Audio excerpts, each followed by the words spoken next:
अस्सलाम वालेकुम। दुनिया ख़तरे में है, ये क्या है कुछ समझ में नहीं आता है।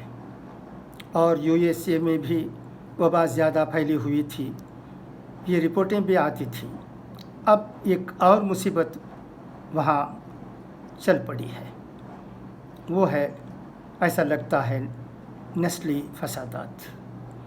एक अफ्रीकन अमेरिकन की मौत हो गई, ये पुलिस ऑफिसर के हाथों, बहुत ही बर्बरत के साथ।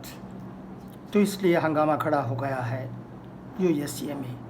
कई शहरें अब भी जल रही हैं। तमाम कोशिशों के बावजूद ऐसा लगता है कि पूरी तरह से हंगामा थमा नहीं है। कहीं अमन अमान के साथ एहतजाजात हो रहे हैं, तो कई जगहों पर तशद्दुद के साथ लूटमार भी हो रही है। ताज्जुब होता है कि अमेरिका में ऐसे वाक़यात कैसे पेश आ सकते हैं।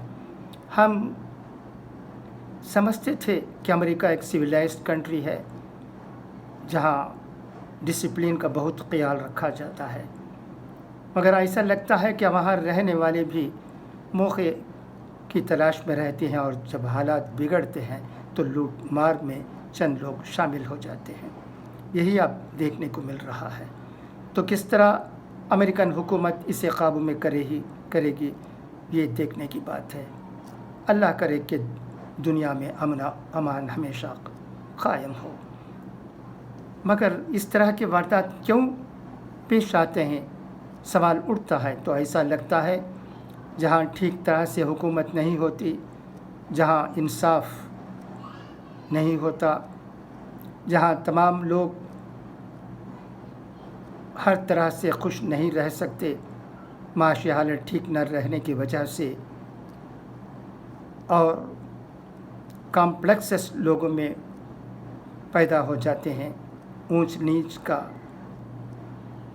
तो इंसानी फितरत इनखिलाफ बनकर सामने आता है और कई वाक़यात पेश आ जाते हैं। ऐसे वक्त में चंद शर्त पसर अनासर खून खराबे में लग जाते हैं, लूट मार करते हैं और किसी न किसी तरह फ़ायदा उठाने की कोशिश करते हैं। ये तो सिर्फ बैकवर्ड कंट्रीज़ में नहीं, डेवलपिंग कंट्री में नहीं, बल्कि ताज्जुब होता है सुनकर देखकर कि एडवांस्ड कंट्री में भी ऐसे हालात हो रहे हैं। अमन अमान की आरज़ू करना हम सबके लिए ज़रूरी है। यूएसए में भी हिंदुस्तानी बहुत रहते हैं। खुदा करे वहाँ हर तरह से अमन अमान हो, और हमारे भाई बंधु जितने भी वहाँ रहते हैं उनकी तादाद कम नहीं है, ज़्यादा ही है लगता है। अल्लाह उनकी हिफाजत फरमाए। हिंदुस्तान में सबकी यही दुआ है कि अल्लाह अमेरिका को बचाए और अमेरिका में रहने वाले तमाम लोगों को बचाए, और साथ ही हमारे हिंदुस्तानी भाई जो वहाँ काम कर रहे हैं, कारोबार कर रहे हैं, उनको भी बचाए, उनकी माल मत्ते को और जायदाद की भी हिफाजत फरमाए। अब हमारे देश के प्रधानमंत्री मोदी जी का एक बहुत बड़ा बयान आया है।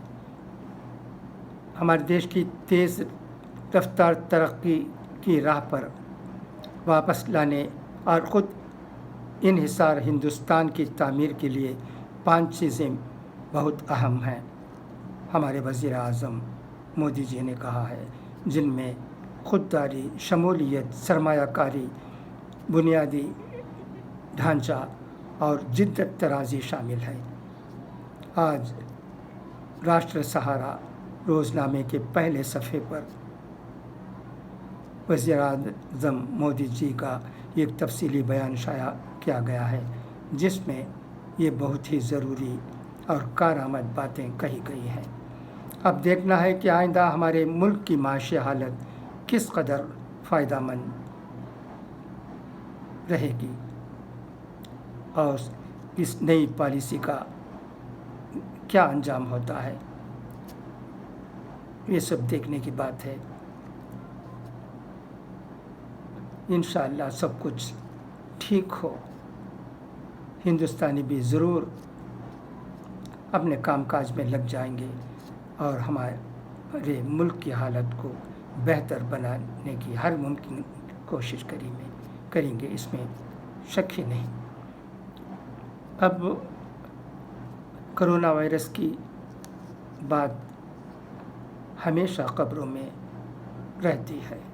ملک میں کرونا وائرس کیس میں اضافہ ہو کر کووڈ-19 پازیٹیو کیس کی تعداد بڑھ کر 2,02,860 ہو گئی ہے۔ مرنے والوں کی کل تعداد 5,638 ہو گئی ہے، مگر مثبت پہلو یہ ہے کہ یہاں مریضوں کے صحت یاب ہونے کی شرح میں مسلسل اضافہ ہو رہا ہے اور اموات کی شرح بھی کم ہے۔ ملک میں اب تک مجموعی طور پر 95,527 مریض اس بیماری میں شفا پائے ہیں۔ اللہ کرے کہ اور بیمار بھی صحت یاب ہو جائیں اور یہ وبا ہمارے ملک سے ختم ہو جائے۔ کوشش تو بہت ہو رہی ہے، دعا بھی ہو رہی ہے۔ اب خدا کی مہربانی کا انتظار ہے، جب وہ چاہے گا تو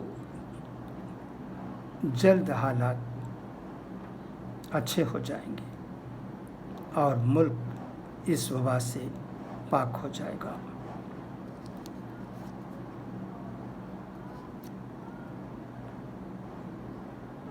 اور مہاراشٹر میں بھی کہا جاتا ہے کہ کووڈ-19 مریضوں کی تعداد زیادہ ہے، وہاں بھی بہت کوشش ہو رہی ہے۔ اللہ کرے کہ حالات ہر جگہ اچھے ہوں۔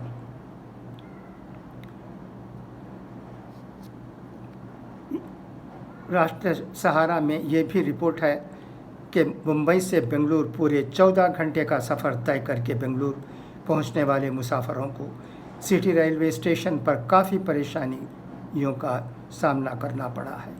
ریلوے اسٹیشن پر موجود محکمہ صحت کے عملہ اور پولیس نے انہیں راست طور پر اپنے گھر جانے کی اجازت نہیں دی۔ ریلوے اسٹیشن پر خاتون مسافر جو اپنے بچوں کے ساتھ آئی ہوئی تھیں، انہوں نے پریشانی ظاہر کی کہ انہیں سفر کے دوران کہیں کھانا نہیں ملا ہے، وہ بھوکے پیاسے ہیں۔ انہیں یا تو کسی قرنطینہ میں بھیجا جائے یا پھر انہیں اپنے گھر جانے اور وہیں سیلف کوارنٹائن میں رہنے کی اجازت دی جائے۔ اس عورت نے یہ مانگ کی ہے کیونکہ وہ عورت بہت پریشان آئی ہے۔ مدراس ہائی کورٹ میں ایک پٹیشن دائر کیا گیا ہے۔ Tamil Nadu high and higher secondary school graduate teachers association کی جانب سے، جس میں کہا گیا ہے کہ تمل ناڈو سرکار کو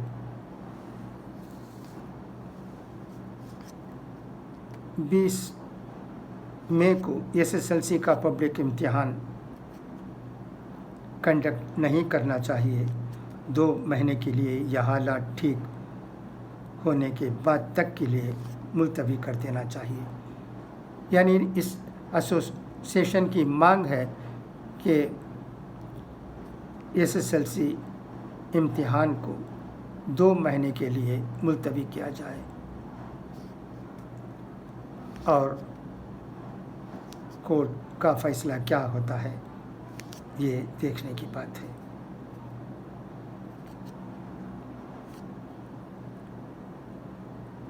یہ رہی چند اہم خبریں جو میں نے آپ لوگوں کے سامنے رکھنا مناسب سمجھا۔ پھر انشاءاللہ کل ملاقات ہوگی، تب تک کے لیے اجازت چاہتا ہوں۔